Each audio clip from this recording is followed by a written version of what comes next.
I mean, one that I love their story is Mainspring Energy. So it's a linear generator, and when we did some work with PG&E, this is all public through the CPUC, but we took a look at how to find clean teams of technologies to substitute for diesel at the substation. So if you think about what happens in California with these public safety power shutoffs, California IOUs will shut down transmission during high wind days because that can prevent wildfires. Well, that means customers are de-energized for a day, 2 days, 3 days, 4 days. What PG&E did, which is actually brilliant, is they deployed diesel to substations to light up customers even if transmission was down. Welcome back to the Clean Techies podcast, where we interview the top climate founders and VCs to get their best advice for you. On this episode, I interview Chris Richardson, Executive Director of Uptake Alliance and partner at ADL Ventures, where he leads their energy and transportation practices. Uptake Alliance is the newest rockstar member of the New York State entrepreneurial ecosystem that connects organizations with startups that are solving the problems that these organizations face, avoiding piloting to death for these companies. We talk about the relationship between pilots and commercialization, specific opportunities in climate tech, and other pieces of guidance Chris has from his time as a founder. Thank you to all of you for listening, and let's get into the show. Enjoy the episode. Shout out to our sponsors, Net Zero Insights. Net Zero Insights' mission is to enable the transition to a sustainable future by giving decision makers access to the leading market intelligence platform on climate innovation. Through the Net Zero platform, Net Zero Insights provides high-quality data and insights on the CTVC ecosystem by being the best at tracking orgs and funding rounds. I've had a great time using this to prepare for the podcast and researching companies, funding rounds, VCs, and the latest I need to know about the ecosystem. Use the link in our description to schedule your personalized demo with the team and claim your 10% discount. Thanks again to the Net Zero Insights team for sponsoring this show. Hey there. Are you building a climate tech business and looking for very specialized talent? Consider reaching out to our sponsors, NextWave Partners. NextWave are experts in talent acquisition, recruitment, and retention across the climate tech, renewables, and ESG spaces globally. So if your team is growing or you're looking to make a career change yourself, feel free to reach out to NextWave at next-wavepartners.com or reach out to one of their consultants directly via their LinkedIn page. All right, welcome to the show, Chris. How are you? Doing great. Thanks for having me here. Perfect. Where in the world are we finding you today? So today I'm in Denver, Colorado. Spent part of my life in Chicago, in Boston. I spend a lot of time in New York, Florida, and California these days, but live in Denver with my family. And perfect. And so how long have you been in Denver? Is that sort of a recent move, or was that always sort of the main thing? It was a COVID move. Okay. So my wife and I got married in Beaver Creek, I guess almost 10 years ago, but no connection with Denver specifically. We just thought, after COVID, there was no place in particular we needed to be. Might as well be in a place that's an hour and a half from the mountains and checking every other box we have to check. That's great. No, one of the reasons why we ask is it's like ever since the pandemic, and also it's people in climate, interestingly, sometimes have really interesting answers about where they're living. So again, like you said, very cool reason for that. Well, yeah, I mean, look, we're super excited for this episode. I think it's very, very near and dear to things that we care about. We'll get into this later, but Uptake is affiliated with NYSERDA, which we're huge fans of. And I think this is a huge opportunity to talk about clean infrastructure, which is a relatively undefined space that I'm super interested in. So super excited. But why don't we kick it off with, can you talk a little bit about who you are and what you do? For sure. So I think of myself as an entrepreneur masquerading as a consultant. So certainly a serial entrepreneur. One of my three hats today is as an entrepreneur leading an EV project development business. But at the end of the day, we work with corporates at ADL Ventures in order to solve some of their challenges related to climate, either spinning in novel technologies, spinning out technologies that get stuck within those organizations. And so that's the hat I wear as partner at ADL Ventures. And then really excited to your point around NYSERDA about our work with Uptake Alliance, which is a NYSERDA funded venture development program that launched a couple of months ago. We'll have our first collective start in January, and we aim to ensure that we create the conditions for frontier climate ventures to thrive. So, and just to piggyback off that, I'd love to talk a bit about your background, but you mentioned that you work with corporates and also technologies to figure out how to spin it out. That's, very much sounding like different than a traditional venture fund. Can you talk about the difference there? Yeah, no, I appreciate that question. So ADL Ventures is not a VC, which is a question I'd love to answer. And we like that it says ventures in the name. People return our call. They think we're fun. But at the end of the day, we call it ADL Ventures because we develop and launch new climate tech ventures. That is our goal, right? And so if we are successful over the course of the next 2, 3, 4 years, we will have developed, effectively a VC portfolio worth of companies that we've spun out, that we've supported. So we'll have equity stakes in those companies, but we will do so in partnership with corporates rather than putting capital to work in order to secure those equity positions. And so did you ever consider, depending on your influence, like the difference that this brings versus a traditional fund in your career decisions? Yeah, so I mean, if you think about the way that we are structuring at least this spin out proposition, the economics of getting smaller stakes, but 2%, 5%, 10% stakes in a significant number of companies that you've been paid to create is tremendously more interesting to us than deploying tens or hundreds of millions of dollars of capital for a similar stake. So we like to think of ways in which we can tap into creative ways in order to sort of develop that portfolio. But at the end of the day, we're in it to advance the ecosystem, right? Like it's not about our own economics. It's, for me, it's retiring by 2050 in a net zero America. If we hit a net zero America in 2040, 2042, I retire early. And so that's the overriding goal.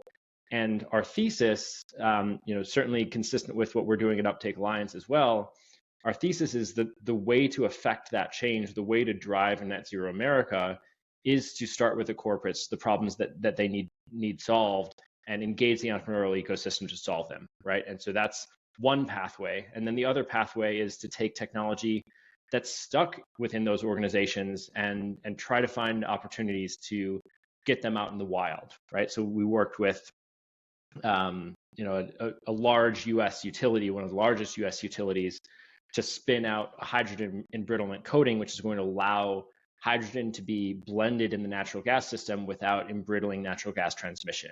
We spun out methane leak detection company called Trellisense from a large oil and gas player that wasn't allowing it to flourish in the way that it needed to. And so we identified new sources of capital, helped the CEO get launched, bring in those first customers, those first LOIs, and see it off to the promised land.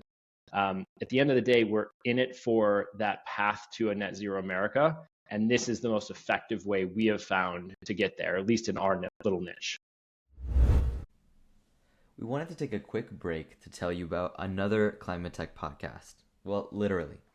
Ryan Grant Little hosts a podcast called Another Climate Tech Podcast, where he interviews climate tech founders and VCs, which, as I'm sure if you're listening to this podcast, you will love.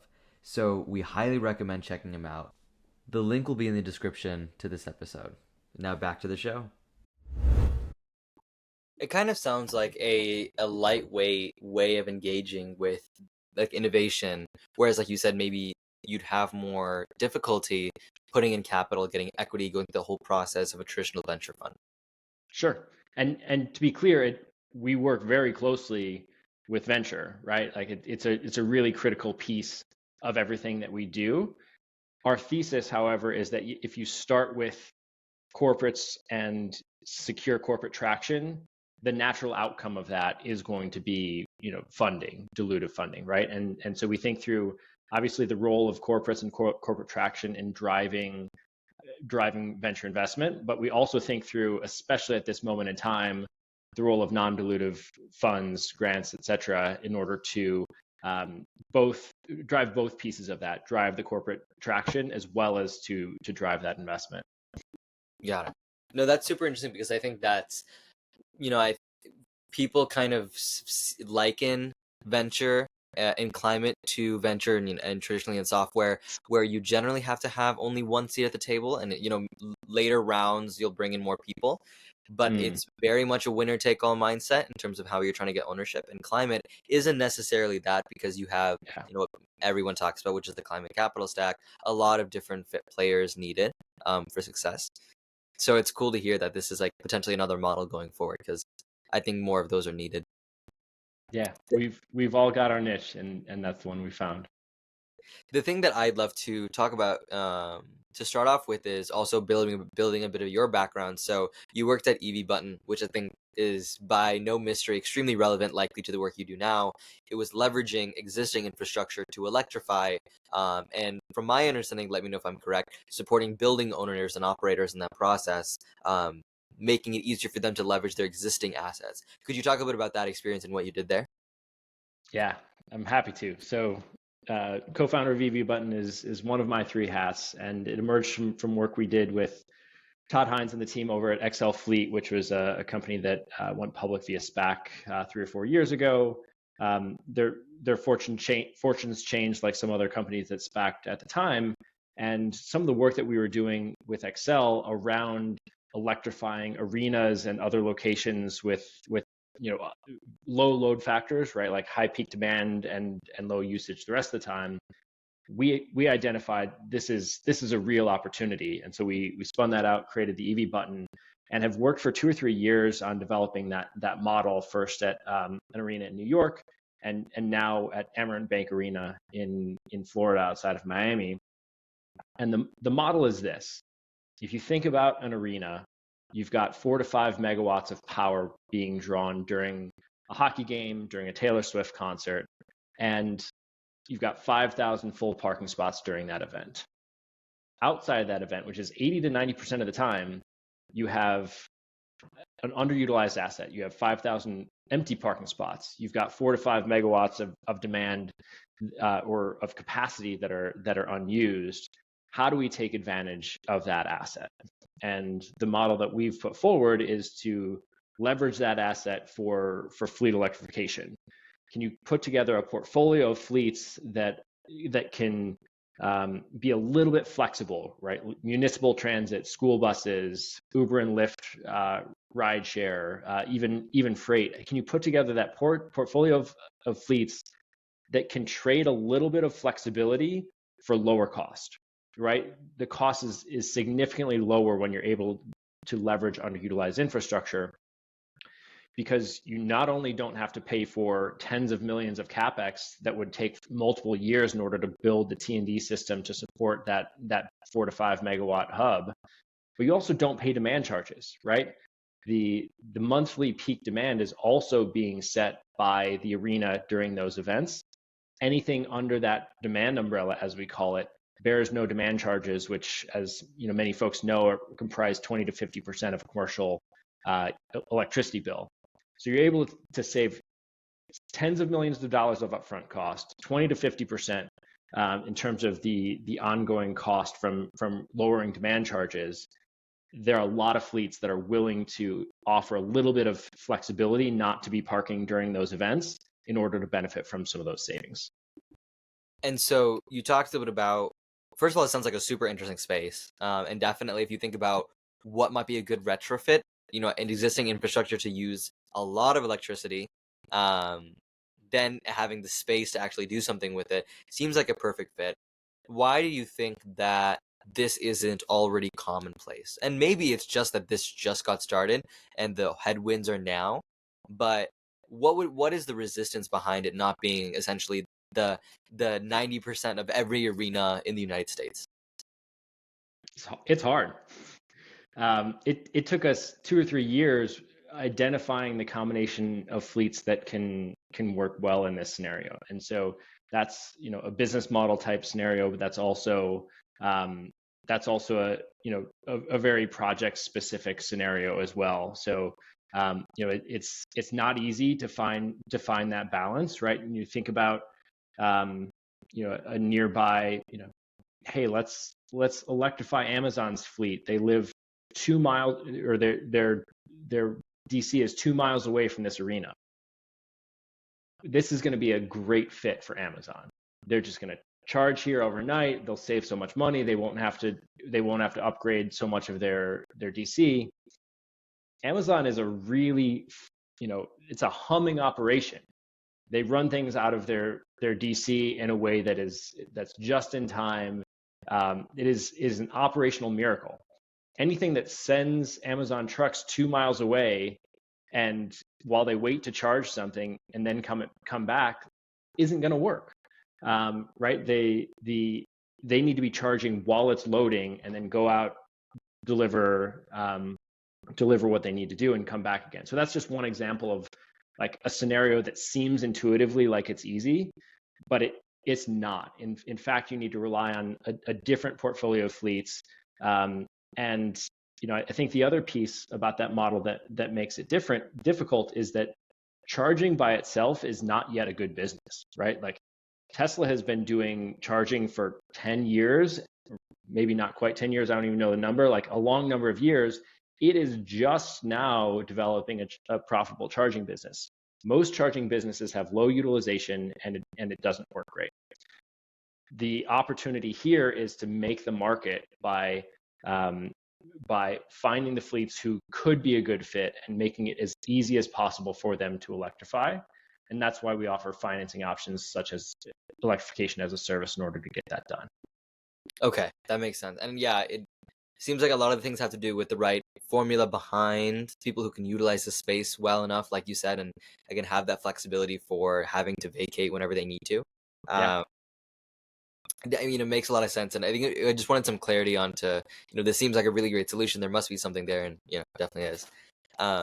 So I'd love to talk about this, but I think we'll get a chance to talk about charging as a service, those business models, and how that relates to infrastructure as a whole. I want to just round out this point, which is your own experiences and how that impacts how you look at climate tech. So you went first, from what I understand, is within HR tech. You built a solution that was, I think, more, I guess, not necessarily very climate related, but it was something that focused on talent, and then you moved into a solution that focused on building or business organizations in terms of assessing them, and now you're in climate. What was that transition going from probably these very obviously non-climate related businesses to now working at ADL Ventures and Uptake? Yeah, so I'd go back a little further, right? Spent 6 years in energy and transportation consulting in Chicago, focused on things like how we convert coal generating stations and power plants to biomass, for example, in Canada. And the answer is you would have to deforest all of Canada. So, that's some of that work has been done. I guess I'd have to do a little math, but 15, 20 years ago, working in consulting in Chicago. After that, went to Enernoc, which is, as many folks know, was the leading demand response company in the world. Now bought by NLX, where I was running demand response product marketing. And then, to your point, launched a couple of different startups, one of which exited in 2019 before coming back to climate at ADL. But I think you mentioned some of this stuff in HR. It was actually an extension of the work that I did at Enernoc, where you're trying, as well as the work with EV Button, it's leveraging existing assets in a smarter way. And so think about demand response. So instead of building a new power plant to serve the top 8 hours per day or per year of demand, you can work with C&I customers, commercial industrial customers, to curtail their consumption during those 6-8 hours per year where you have that peak demand, and you save a power plant, you save multiple power plants. The work that I did over Talent Response was very similar, right? Working with consulting firms like the one that I worked at, and to some degree the one that I work at now, to think through when your demand increases and decreases, how do you balance that out with flexible resources so that you can ultimately lead a more profitable project, take advantage of resources more effectively, and certainly consistent with the model of leveraging underutilized assets that we've already talked about with EV Button.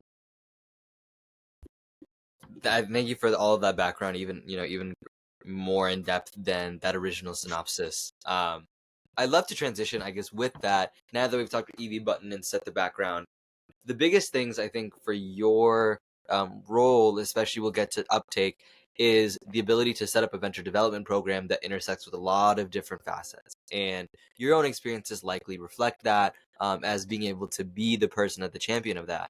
What do you think, especially for the audience looking to figure out what are the right experiences to go after, what have been the most impactful lessons from those previous roles that help you in your role today? Yeah, I mean, I think it's the pain and suffering of trying to sell into corporates that has informed our theory of change for Uptake, right? Think about the way that we traditionally try to develop and scale climate solutions, right? A lot of it's developed at universities, in the labs. This is pretty cool technology. We look for funding to allow us to continue to develop that technology. From there, we say, hey, we have a product. Let's take it to our customer. Let's take it to the corporate and see if we can secure that deal. That is a really hard way to go if you don't have the buy-in from the corporate that this is a gating issue, the gating issue that they need to address, right? And so it's significantly more compelling if we're able to invert that process. And so instead of saying, here's the technology, let's raise money to get to the point at which we can sell it to a corporate, let's start with the corporate. Let's start with a problem that needs to be solved, an executive who's willing for that problem to be solved, an articulation of the willingness to pay for that problem to be solved, and then issue a call to action to the entrepreneurial community to address that challenge, right? That's a very different mechanism, and it makes it significantly easier if you're able to adapt your business plan and your business model to that problem to secure commercial traction, to secure uptake, right?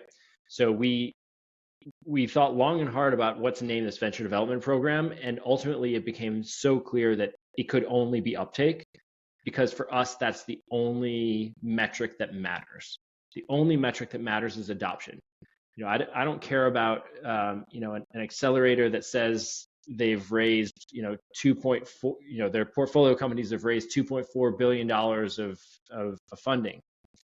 That's cool.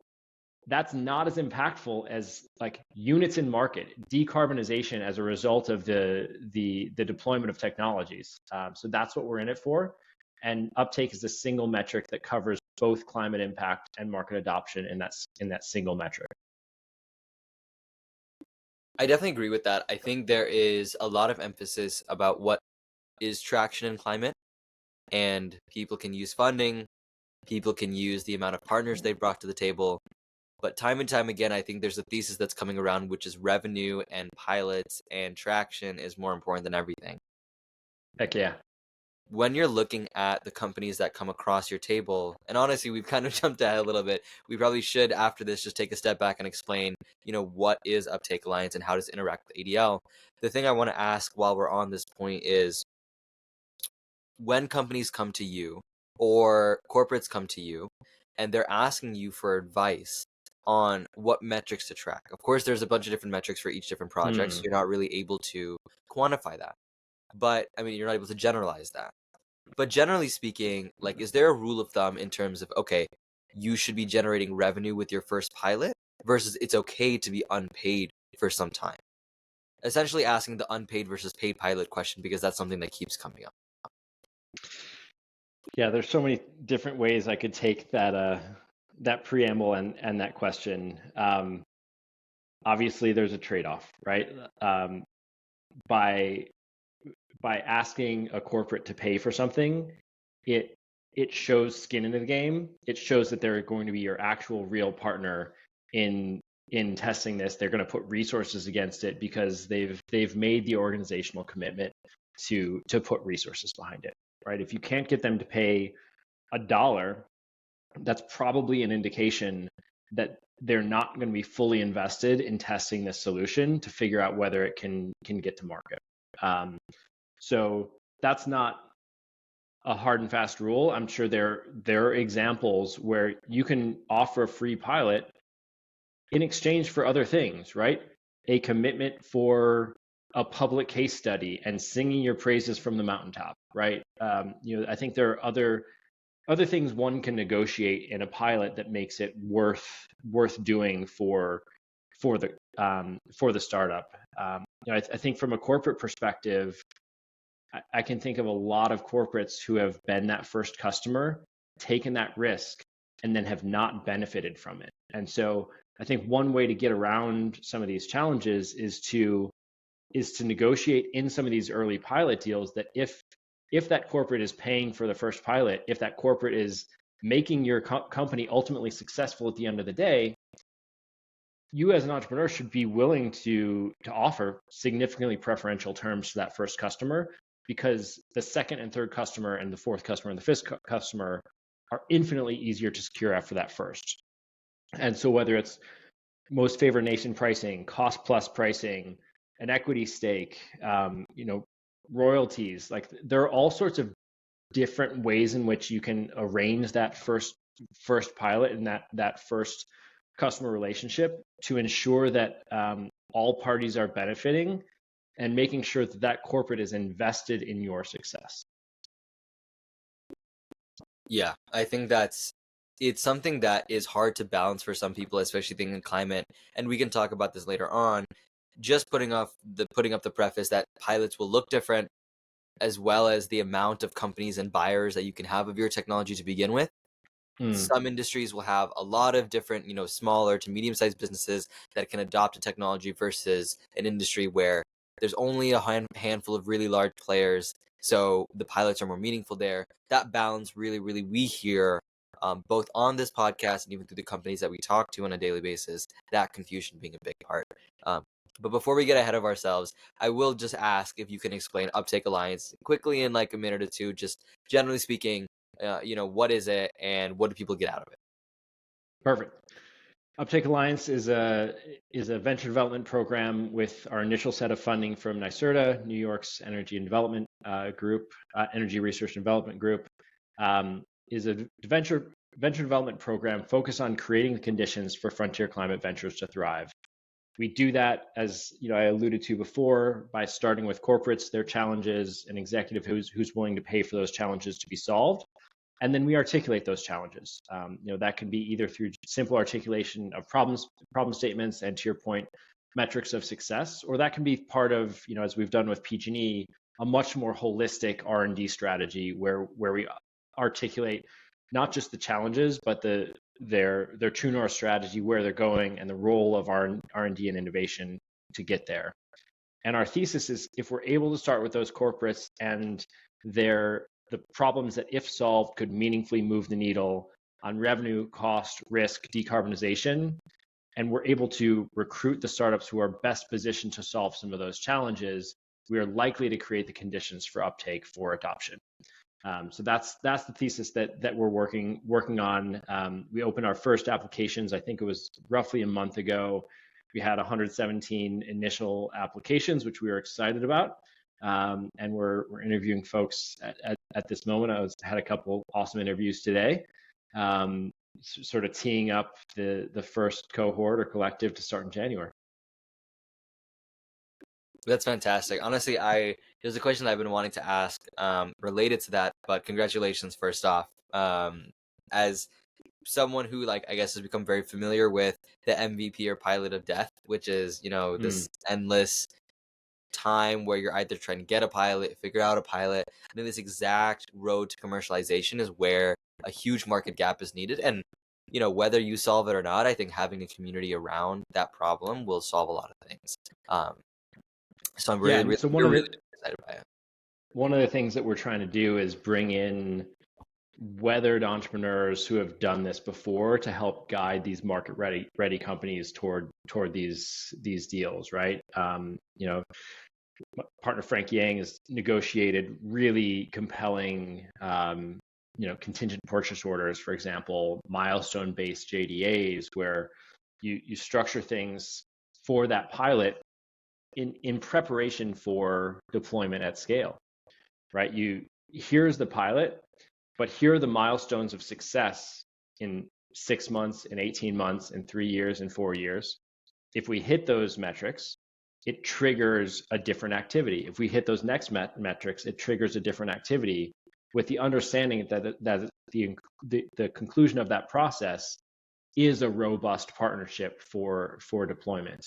There's funding along the way to ensure that you can minimize the amount of dilutive funding that you need to take along the way, because you're getting investment from the corporate who's ultimately going to see the success at the end of that day. At the end of the day, so I mean, it's just one example. There are certainly many different partnership mechanisms to optimize outcomes from every side, but certainly everything that we're doing from Uptake is to bring in the seasoned, weathered entrepreneurs that have, climbed that mountain before, right? We think of entrepreneurship as, a journey into the unknown, right? Like there's some definition of entrepreneurship, Middle French or something like that says that's what entrepreneurship means, like into the unknown. And we've been there. We've all been there.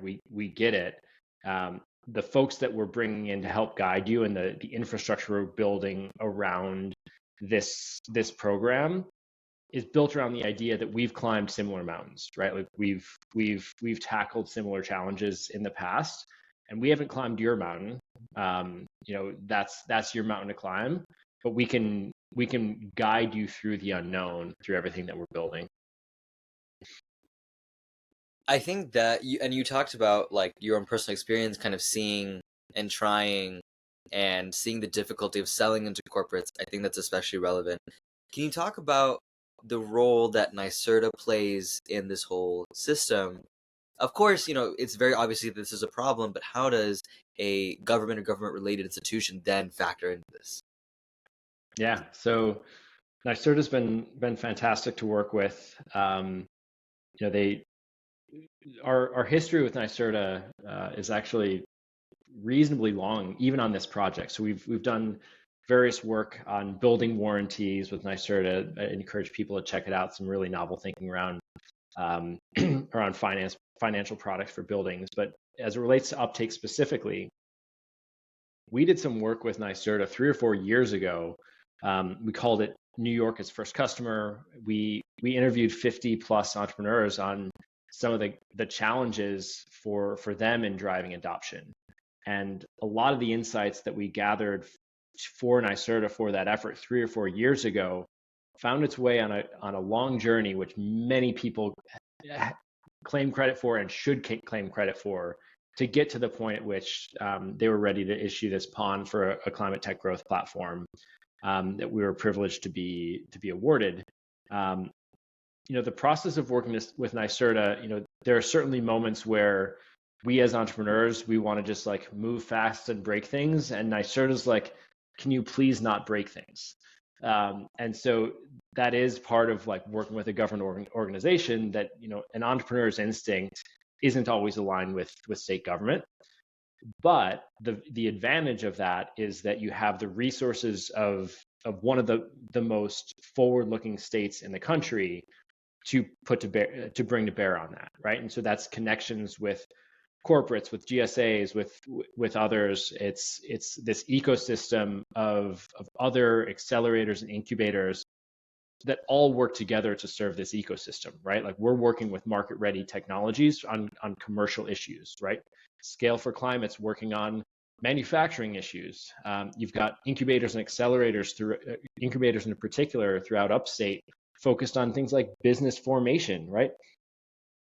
Folks working on business formation aren't ready for corporate deal making. And so this ecosystem they've built works really collaboratively together, right? And then even beyond us, the Clean Fight focused on really specific areas of domain with late stage companies, really valuable parts of this ecosystem. So NYSERDA does all that work putting this all together. But I think the last point I'd make in terms of the benefits of working with state government is that you think about the fleet of EVs, or excuse me, the fleet of vehicles, the stock of buildings in the state of New York. Those can all be your first customer as a startup. And so, because we're working with NYSERDA on this initiative, the pathway to opening up those doors and understanding how that procurement works, and possibly even influencing the way procurement of novel solutions works within the state, can be incredibly impactful. Do you think that there's a conflict between the amount of balance, I guess, amount of consideration that you'll have to have for a body that says don't break things, try things? And I've heard, especially in manufacturing, that's actually really, really important, is not applying this, build fast mentality that we have in software to hardware. Yeah. Do you think there's a balance that you've had to make as an accelerator, differentiating the two? Because oftentimes I think what we do here is that this is a very pro-government approach that hardware should learn from, actually, which is don't break everything, like make sure it's going to work. But do you think that there's a balance that you're having to strike between hardware and software? And I guess to further to that, do you look at them differently?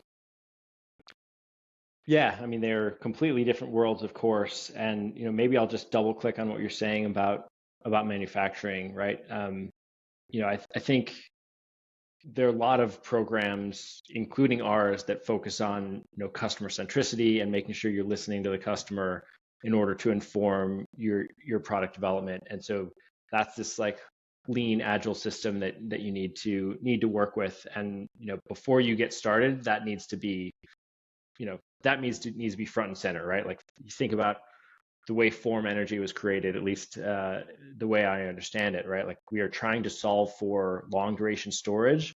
We are going to look at hundreds of thousands, tens of thousands of different combinations of chemicals that can allow us to solve that problem, right? And so I think that's a really valuable way to start. But once you've picked your direction, you need to design your product for that end outcome, right?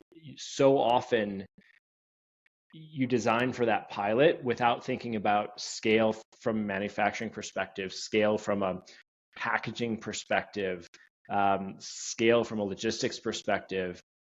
Once you're further into the development process, and then you've got to go back and rethink those things, it creates a ton of rework. Whereas if you're working with the right partners, in order to design for all those factors, as you just start with MVP, you're going to be much less likely to commit the entrepreneur's worst sin of running out of money, if you're able to think ahead. So I wouldn't say that that's the specific area of expertise that we're bringing as Uptake. I think Scale for Climate, talking to today or yesterday with Dan Radomski over in Michigan, who's building some great hard tech programs. Like, I think that's why this ecosystem works better together, is that there are other folks in the ecosystem that can bring some of this expertise to bear. But that's an incredibly important set of planning that needs to take place for hard tech, that, to your point, isn't perhaps as mission critical for software. And I guess further to that point, do you think that the incentives for you as an accelerator and the incentives for NYSERDA as a governing body are different? And if they are, how do you balance aligning your goals with each other? It's a great question. I think for the most part, we are very well aligned. If you think about NYSERDA, they're funded by the ratepayers of New York. And so ultimately, we need to accelerate technologies that support the ratepayers of New York. And so that means improving the affordability of the electric and gas system.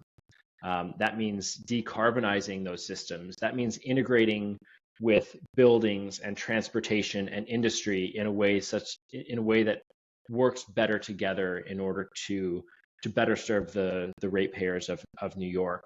And at the end of the day, that's very aligned with our goals of Uptake, right? Like, again, I'll be a broken record on this. Only metric that matters: to us is commercial adoption, commercial traction, because it covers climate impact and market adoption in that same breath. That is the same set of success factors that will drive positive impact on the ratepayers of New York. Got it. Okay, that makes sense. It was one thing that I was wondering, because I think that's a surprisingly underconsidered point when it comes to collaborations between government bodies or government-leaning bodies and the private sector, which is, it actually does take a lot of work to make sure that you're partnering with the right organization that will let you make the decisions you want to make, because it's a lot easier when you have the same goals. And different government entities have different goals, so it's not a given that even if you're an energy VC and an energy government, supporting body, that you'll have the same goals. Yeah, no, that's right. I mean, I will say that with NYSERDA, we spent 5 months thinking about aligning those incentives before we signed a contract and got started. So it was a very collaborative effort that led to that alignment. It didn't just happen. As I mentioned earlier, some of the work we did 3 or 4 years ago informed that program. So I think there was sort of a natural alignment in this case that isn't always there, to your point. No, I appreciate you giving more clarity on that. Perfect. So I would love to transition to the part that I'm potentially most excited about this, and it's because I think it's actually very hard to learn about and very underdefined, especially as far as climate goes. So that happens to be clean infrastructure. And potentially, I don't know if this is controversial or not, you'll have to let me know, the built environment. So honestly, I'm just going to start off simple. Is the built environment the same as clean infrastructure? Man, I don't know the answer to that question.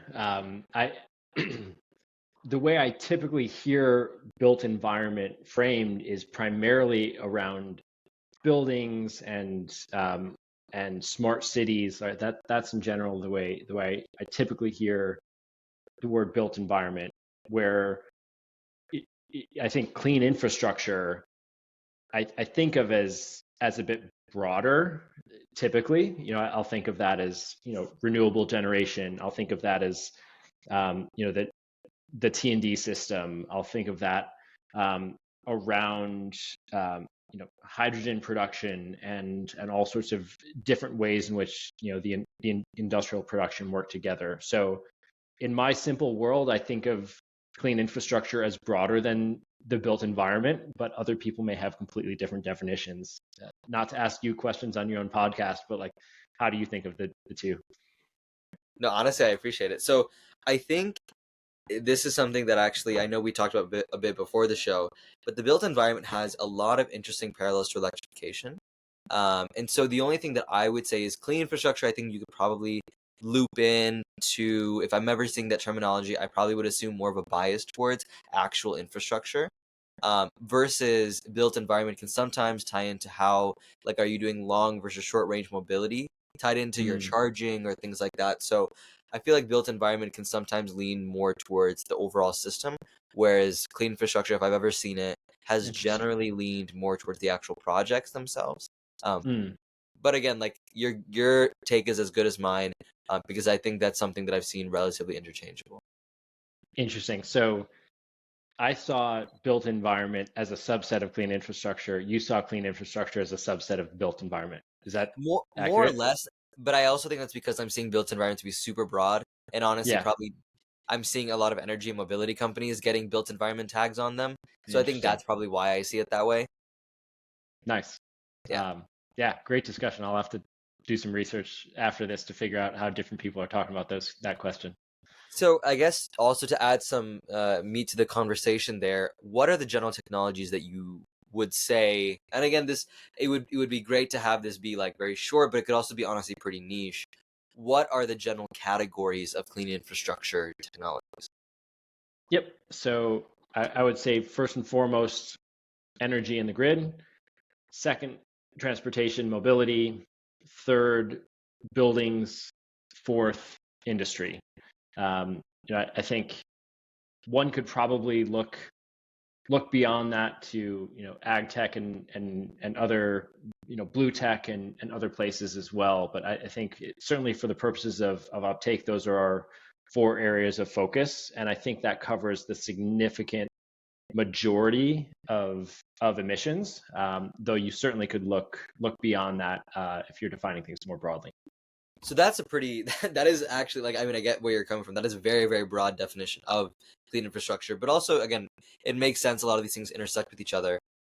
Are you looking at indexing on one of those or a couple of those more than others?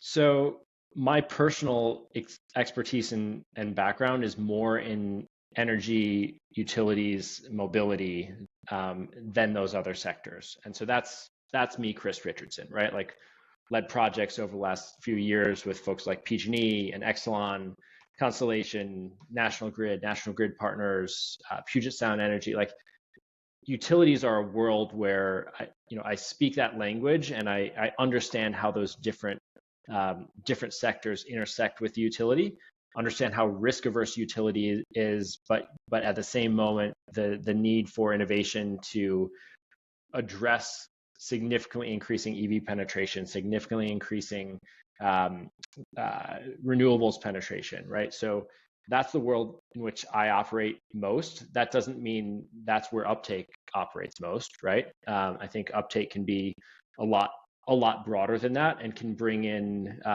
different areas of expertise. I guess obviously based on the EV button experience, I've done a lot in mobility and transportation and freight transportation as well.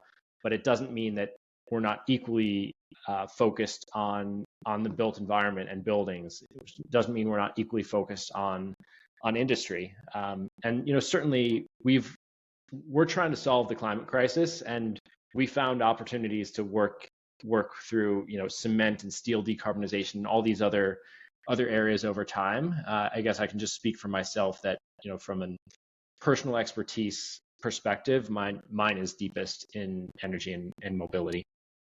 Definitely. And I think it's an interesting take.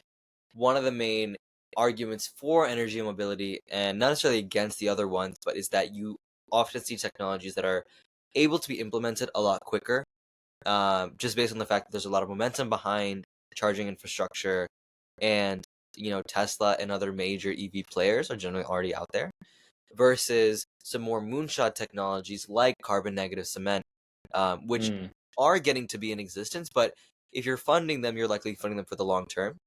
So where your expertise lines is probably pretty heavily indexed in a good way on what's actually applicable now. Given that, I do just want to ask you before we dive into anything else, how do you look at and how do you evaluate moonshot technologies? So technologies like hydrogen or nuclear, and I'm speaking in energy just because you mentioned that it's your expertise, but it could even venture as far as carbon negative cement, or like I think it's called biogenesis, like biotically created materials for buildings.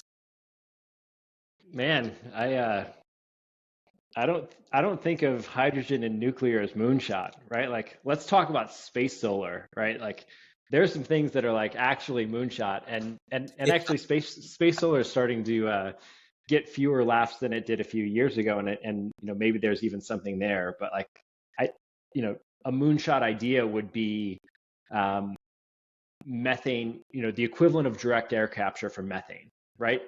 Methane is an incredibly powerful gas, as we all know. It's responsible for roughly half of the warming we've experienced as a planet to date, yet it's only in the atmosphere for 20 years. If we were able to figure out ways not just to reduce methane emissions, but to capture methane emissions, we could transform feedback loops. But that's early TRL stuff. To me, that's a moonshot. Hydrogen, nuclear, like those are pieces of the portfolio that are getting hundreds of billions of dollars today, and they should be part of the energy mix in a much more serious way by 2030 than they are today. And I would be shocked, actually, especially in the case of hydrogen, if that's not the case. Nuclear has its own regulatory and cost issues, but especially as we're trying to work toward SMR and even micro reactors, like even smaller than the reactors that you're seeing struggle with NuScale and others. There's a ton of potential there. So how do I think about them? It's a portfolio, right? Like we need to deploy today with wind and solar and lithium ion and all the things that we work today. But as we think through, fusion, as we think through, a lot of these other longer term pathways that can be part of the mix in 2030 and 2040, that we can't let off the gas or the accelerator. I hate using the gas metaphor. Can't let off the accelerator on a lot of these pathways. And if you think about America in particular, like we win on innovation, and if we're not focused on the next thing and we're focused just on deployment, we will certainly contribute toward addressing the climate challenge. But we're not going to win in this next century in the same way unless we're focused on developing that next innovation. I know this has been a long answer, but I think we also need to do more in order to ensure we're benefiting from that innovation as well, right? I mean, think about all the work the US did in the 70s and 80s to develop the solar industry.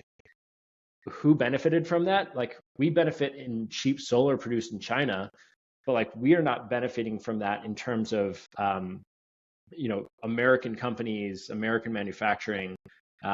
We need to make sure that as we develop these novel technologies, we are obviously working collaboratively with the rest of the world, which is going to accelerate these innovation cycles. But we need to make sure that we're positioned to benefit from all that innovation that takes place within this country. I think a lot of the legislation that's come out recently does have somewhat of an emphasis on that, illustrating the exact example that you brought up, which is, technology produced decades ago isn't necessarily benefiting us as we thought. And it's not solving a lot of our domestic economic issues.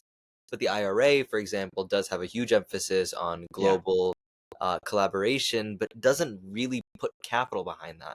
And so you see a lot of incentives, and especially with tax credits, rebates, things like that. Those kinds of programs only benefit the people who are implementing them within certain state governments. California has a rebate program for their demand energy grid, for example, but even housing and credits for housing within the United States.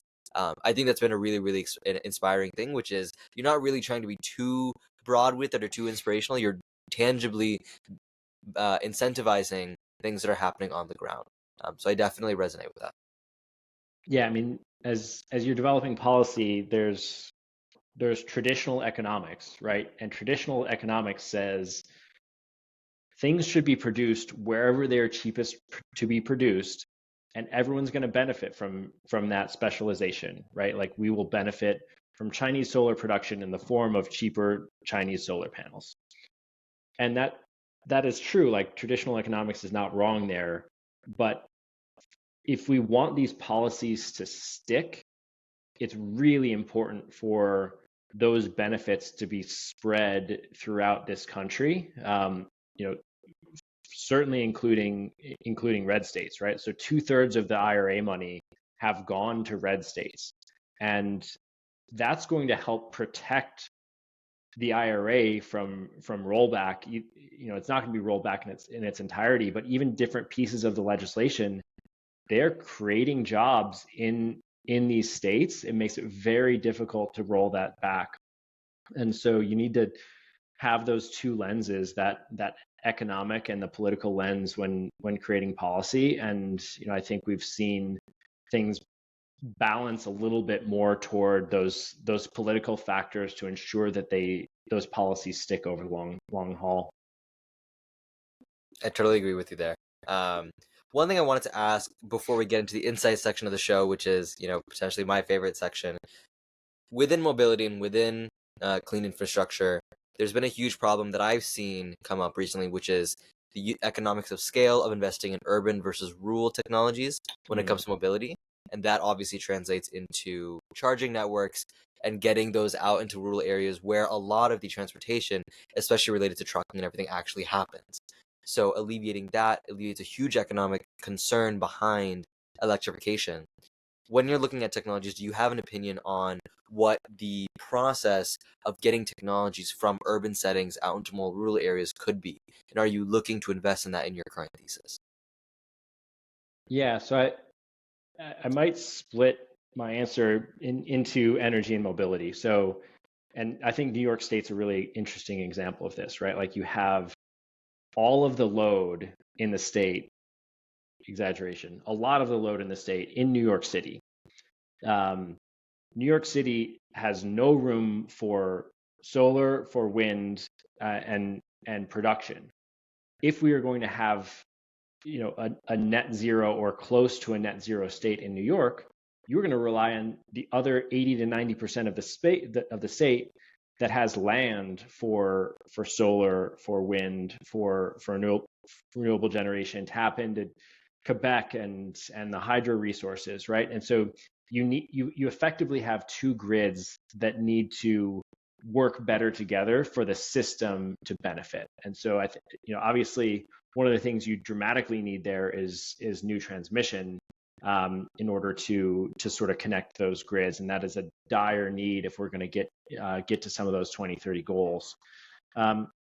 You bring up an interesting point around charging and vehicles. I mean, I think there's a lot of NEVI funds and others to build EV charging infrastructure along the highway.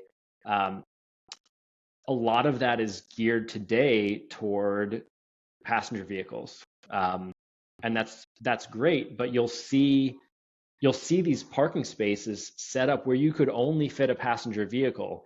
If you're trying to fit a bus or a truck along these routes, like it's not going to happen. And so I think, as people think through a lot of the infrastructure, they're being a little short-sighted in thinking about this, primarily from a passenger vehicle perspective.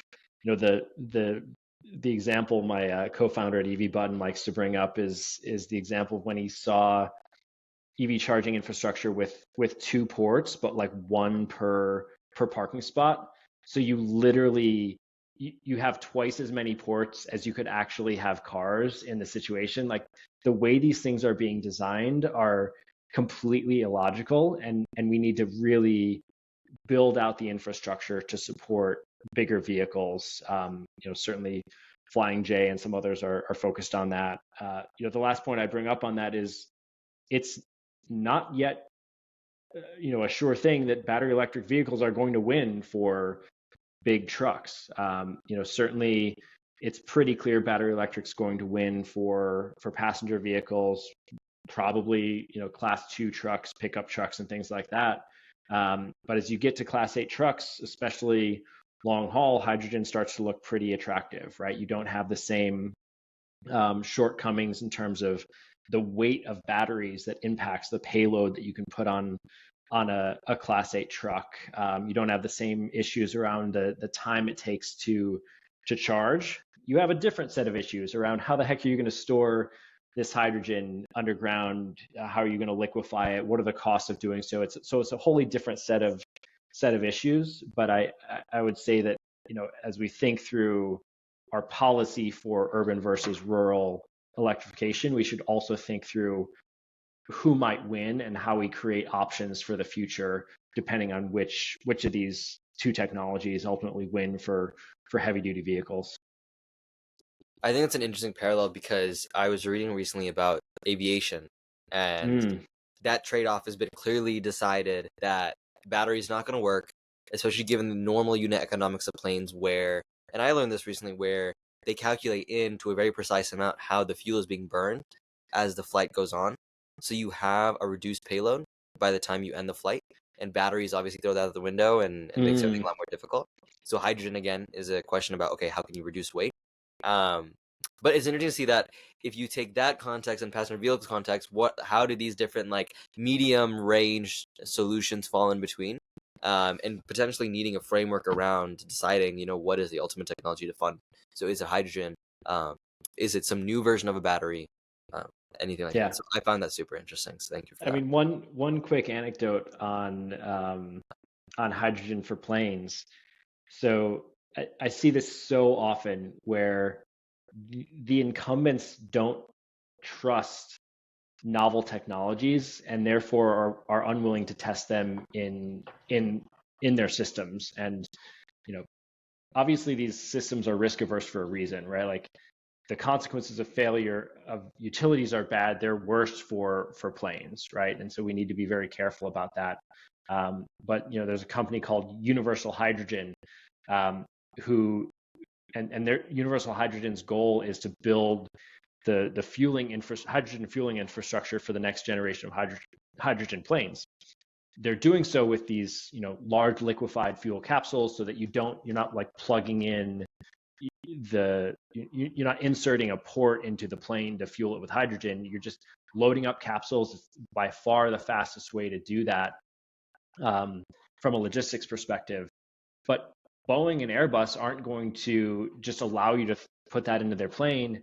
They had to build their own plane. Like they built a hydrogen plane from scratch just so they could sort of prove out this hydrogen infrastructure play, right?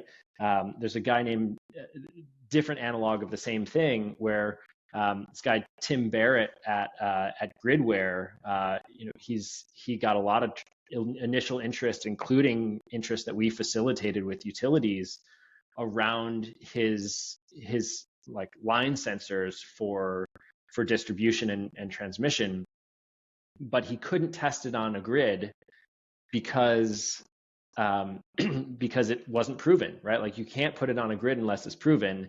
You can't prove it unless you can put it on the grid. And so what Tim Barrett did is he built his own grid. He built a grid that he could throw trees at, he could have fake squirrels chewing, so that he could bring utilities to this little test microgrid and say, like, this is real and it works. And they said, oh, great, now we can put it on our system. So I think both of these are examples where the structural nature of incumbents makes it really difficult to test novel technologies. And we, as venture development programs and folks in the ecosystem, need to find ways so that we can make this more scalable, right? Like, how do we build test microgrids that can be leveraged across multiple utilities and multiple startups, so that Tim Barrett doesn't need to build his own test microgrid only for his own purpose? So there's a lot of room that we have to grow, and thinking through transformational pathways to get these technologies to market. No, that I appreciate those anecdotes. I think that's like, for some of these, for a plane, it might be harder to build than a microgrid, but honestly, maybe it's not that much more difficult. So, but it could be a comparable. So, again, we're getting to the last third of the show, so I want to make sure we get this. It's the insight section of the show, and so I'll walk through it. So basically, we ask you a topic area. We have 5 topic areas we'd love to cover. If you can answer just a minute, I'd love to go through them and get your thoughts. Let's do it. So what are your thoughts on the IRA, and what, generally speaking, have you learned throughout this journey that you didn't know previously?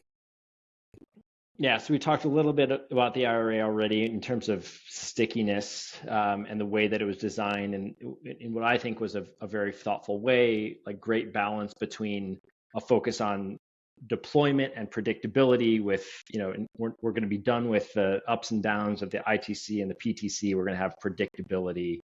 At the same time, investing in novel innovation, early stage efforts, launching OSED, Office of Clean Energy Demonstration, to test some of these early stage technologies. So I think all legislation is imperfect, but I think it's a really strong policy. I think from a startup's perspective, it changes the way they should approach funding, right? If you think about the way most startups operate, most startups we see aim for 80% dilutive, 20% non-dilutive funding on average. I haven't done the math or done the analysis, but I would guess that that's roughly the proportion of companies that have scaled.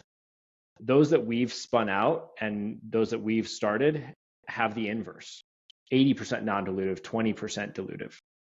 And so I think, even for Uptake, as we develop this venture development program, it reflects a particular moment in time, not just with IRA, but also IIJA, state laws, and regulations that make this moment a particularly important time to know how to raise federal and state dollars, or be awarded federal and state dollars to accelerate your early stage innovation all the way through deployment. Right, a lot of these dollars are focused on deployment in a way government dollars typically haven't been, throughout the decades. So it's a special moment in time. Collectively, me and my team have raised a couple $1 million in federal funding.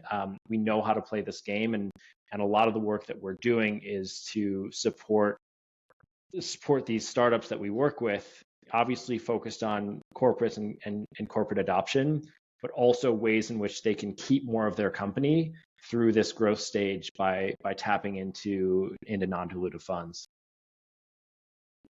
Thank you for that. So the next section is climate and AI. So Yep. how do you believe AI is impacting climate, and is it relevant? Yeah, I mean, AI is going to impact everything, and climate is certainly on that list. I mean, I think one of the areas that we're seeing a lot of it is trying to balance the grid in real time, right? Like, you have two-way flow in a way that the grid wasn't built for, right? Like, the grid was built for power plants distributing through transmission to substations to distribution. Now you have all these distributed energy resources, load, supply, batteries that can go both ways, feeding into the same grid, and that presents a tremendously new set of challenges in order to balance all of that demand. And so you're starting to see DERMS providers leveraging predictive tools to anticipate where that demand, that load is going to come from, so that they can actually keep the grid balanced, right? I'm sure most of your listeners know, like, energy can't be stored on the T&D system, right? It needs to be balanced in real time, and you need really advanced tools in order to do that. I think we're seeing a lot of other work in predictive maintenance, right? So one of the things that I love, one of the great use cases I love for AI is to use computer vision to take a look at poles and wires and learn from all of this data to determine which assets are likely to fail, so that you can direct maintenance resources to address those locations, right? So if you've got tens of thousands, hundreds of thousands, millions potentially of images of poles and wires, you're able to learn from those images, especially if you're able to use experts to train that system to prioritize a lot of the maintenance that needs to get done. So those are just a couple of examples. Obviously a lot of work that's being done in materials development that's really interesting. Similar to what's happening in pharma, right? Like, instead of you can just run simulations of different molecules to figure out what drugs are going to solve which problems. You're doing a lot of that same work right now in materials development as well. You've got a database of tens of thousands, however many different materials, thinking through different ways. If you can model and simulate different ways those materials can be combined, you're able to dramatically accelerate the pace of innovation to get to the point at which you have materials that can move the needle on climate and provide cost and resilience benefits as well. We had Sean Abramson from Third Sphere on, and he had a great point about AI being used as a moat when it's combined with data generated from hardware, because you can create a closed loop system, which is what most open source, and I think anyone who's talking about AI is kind of saying that, like, okay, build this data moat. That's your only hope of having an advantage now, since AI is getting so advanced and so easy to implement. And I think hardware is a very interesting parallel to that, which is using that as a way to create your own data. So I appreciate Sean's that. one of the smartest guys I know, so if Agreed. I believe it. Agreed. So speaking of building hardware, the next one is about a hardware MVP. So could you just share a successful story about, and I think this is especially relevant to your work, about a hardware company building out their MVP and then scaling, and what worked for them. Yeah, I mean, so many to choose from. I mean, one that I love their story is Mainspring Energy. So it's a linear generator, and when we did some work with PG&E, this is all public through the CPUC, but we took a look at how to find clean teams of technologies to substitute for diesel at the substation. So if you think about what happens in California with these public safety power shutoffs, wildfires are bad, so we don't want wildfires. Therefore, California IOUs will shut down transmission during high wind days because that can prevent wildfires. Well, that means customers are de-energized for a day, 2 days, 3 days, 4 days. That's also bad. And so what PG&E did, which is actually brilliant, is they deployed diesel to substations to light up customers even if transmission was down. But obviously, having the local particulate emissions from diesel is also bad. So we've got like cascading levels of bad. Wildfires are bad. Shutting down customers is bad. Diesel's bad. So how do we think through the teams of technologies that can solve for that? And Mainspring was one of the ones that showed up in our analysis. Not one of the ones, the one that showed up in our analysis as by far the strongest. So both from a cost perspective and the ability to have high utilization and match the technical characteristics of diesel, it was probably the only solution that didn't require a team in certain ways. It could solve some of those challenges directly. And so it worked with PG&E on a pilot at a substation, which was very successful. And it's used some of the analytics that we did to grow that account to support big box retail, to support EV fleet charging. A lot of this in California, where you can have these multi-day shutdowns, and having the ability to ramp up and ramp down is incredibly powerful. So it was just a great example of how you start small with the right solution, solving the right thing for the right customer, and using that as the proof point to scale. And I'd have to look to see how many hundreds of millions of dollars Mainspring has raised at this point to deploy their technology, but it's definitely in the hundreds of millions of dollars through partnerships with with Nextera and others. And so it's just been really exciting to see them go from some of these early days as a small 10, 12 person company to the scale at which they're at today. I was gonna ask, how about the money they made from revenues from pilots, but we'll hold up on that. Some of that may be confidential, so yeah, I was gonna say we'll hold up on that. No, I appreciate that. I feel like in climate, it's very unique, and we can get on this, either after this or maybe even another episode. But I think climate's very interesting because it's such a deep tech heavy field, or it can be, especially when you're pushing frontiers of technologies, that you're able to market map out, okay, this is a problem, what's a holistic solution? And oftentimes there's quite literally, like you said, one technology that does it in the right business model. Usually the technology exists, but it's usually the right business model, and it clicks. And so I think I'm hearing sort of a similar story there. So I'm very happy that you found that and got to participate in that. So the fourth one is existing portfolio. I think I'd actually love to pivot this to hearing about the current application process and just what you're thinking and seeing. What are the biggest mistakes that you think people have when thinking about corporate pilots and partnering with corporates to bring technology to market? Yeah, it's a great question. I mean, part of it is not their mistake. It's just structurally what's hard, right? No utility, for example, wants to be a first customer. They will be the second or the third or the fourth. And so I think that is just a difficulty of the market. And so I wouldn't necessarily say that that's a mistake they're making. It is a failure of the system. And our goal is to correct that failure of the system to the best we can by articulating the problem statements and engaging with the executives who have the willingness to pay to solve them. So I think I think some of these things are just hard if there's not a structural shift, and our goal is to affect that structural shift. Definitely, and I think that's something that we've noticed certain companies not really be able to get along with, because they go the route of, okay, how do we overcome that? How do we enact that shift on our own? One really, really interesting thing that we've seen is people who try to hire ex-corporates of the corporates they're trying to target. So someone who works within utilities. And I actually would want to know your take on this. Is a little bit different than the insights, but I'd love to know your take. One thing that they've actually found is that it's not always guaranteed, and oftentimes it's not really the case that an ex-corporate will help you in working with that corporate or a corporate of a similar kind.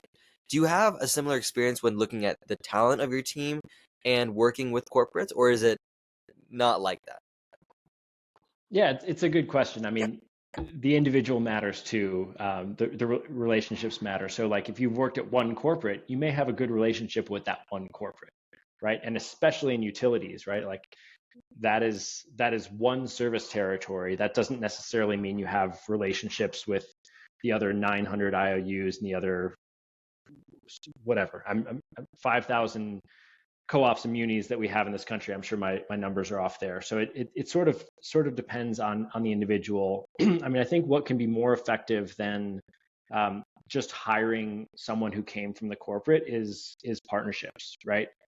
Who already has their hooks into a lot of these corporates that you can partner with. If you're trying to sell into utilities, how is your offering complementary to that of someone else who already has a successful presence that might be able to offer your product or service as an add-on to whatever they're already offering? And so I would think through, not just the individuals you can hire, to your point, that know this person and that person, but the partnerships and deals that you can make in order to sort of more structurally open up some of those opportunities that may not otherwise be there.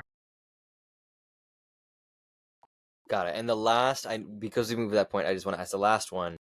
This is potentially the most fun one, which is, if you had to quit your job right now, which you just started, haven't even gotten through the application process, but if you had to quit right now and start a new company in a space in climate, what would that space be? And generally speaking, what's a problem you think you'd really be excited about solving? It's a great question. So I think I'm in the right zone for me right now, right? I'm a novelty seeker. I'm really good at starting things. I'm really good at getting things to the point at which they are viable. There are other people that are better than I am at taking it from that point. And so the space that I'm in now gives me the opportunity to start new things and help other people start new things, and be involved in so many different things that breathes life into me and gives me energy. I think I know it's not the answer to your question, but I'm in the right spot for this moment in time. I think there is a world where, sometimes if I found the right technical team that had a really compelling solution to a really compelling problem, but they didn't have the commercial leadership. I think there could be a point in my life, 5+ years from now, where I decide to take on that challenge and build a commercial team from the ground up. But at this moment in time, I'm enjoying the multiple hats and the opportunity to impact climate in so many different ways. It's always a potentially tough question, because if at this point in your career too, if you wanted to, you probably Just could. do it. So it's a very speculative question, but sometimes we hear, actually Sean himself was saying climate defense, and so that's just, he doesn't necessarily invest in that. So hearing that was really, really interesting. So we get good nuggets occasionally on that. So I love it. Very cool. And so again, I appreciate all of that. There's a lot of different topics I'd love to talk about, but I think we're getting towards the end of the show. So I just want to make sure I ask you, you're in a unique position where you're actively reviewing a lot of companies, potentially unpolished companies, because your accelerator is new and you're seeing a lot of new opportunities within infrastructure and within this whole piloting process. As you grow and as you expand, people will have more materials to engage with, so they might get more refined. But in its most raw version, what are you seeing within your application, the application pool? And if you could give advice to the next round of applicants, what is some of that advice that you would give? Yes, it's a good question to end on. So the advice I'm going to give is not necessarily specific to Uptake. It's applicable to applying to anything. You need to understand what success looks like for the thing you're applying to, and tailor your application or your needs, your articulated needs, to that fit, to that question, right? And so if I think through every grant I have won over time and every application I have lost over time, it had nothing to do with how good my proposal was, right? Some of the best proposals I wrote were not accepted. Some of the most mediocre proposals I've written, which included like a lot of copy and paste type things, were accepted. The reason they won is because they were the best fit for what the organization was looking for, or best fit for what the grant was looking for. And so I think the same is true with Uptake. You have people. We're about adoption. We are about accelerating commercial traction. And so, even today, some folks were coming to us and saying, what's the biggest challenge you need to address? Like, we need UL certification and manufacturing support. Like, that's great. Like, we are not the accelerator that is going to be best positioned to help you with that. If that is by far your number one issue, and commercial traction, you've got more demand than you could possibly solve for, right? If you've got folks who really are relying on subsidies for their business to the tune of 75% and don't have a path toward a viable product, like, that's also probably not a great fit for us, because that is not something a corporate's going to invest in, or a relationship they're going to invest in over the long run. So I guess I'd answer your question both specific to Uptake and more broadly to say, when you're applying to anything, it can't be square peg round hole. It needs to be very uniquely tailored to the opportunity. And I think that is something that most people, I think, on almost all stages of running an accelerator can learn from, because even on the investor side, I worked in VC for a little bit, and so seeing pitches that weren't really tailored towards the thesis of a VC, potentially even in advertising that they were a stage of company that the VC didn't recruit for or didn't fund. It's funny how these little things can be overlooked. So if anything, like, I would guess, especially in a situation like yours, where the space is already confusing enough, that would just make the process a headache. So I appreciate Know your audience. Yeah, know your audience. But yeah, on that note, look, I've loved this. I feel like we left everything just at the point where it could have turned into another hour. So would definitely, especially as Uptake progresses, would love to have you on again to hear about how that's going and how things are building out in terms of the ecosystem. For now, as we close this out, where can the people find you? Yeah, thanks so much for this opportunity. Awesome conversation. Find me on LinkedIn, Chris Richardson, Uptake Alliance, and you can find us at uptakealliance.com. Perfect. Well, again, thank you so much. I think the audience will leave this much more educated on the issues with piloting, as well as not equally knowing what built environment is compared to but I enjoyed, and I think everyone else will too. So I really appreciate this. Awesome. Great Thanks. conversation.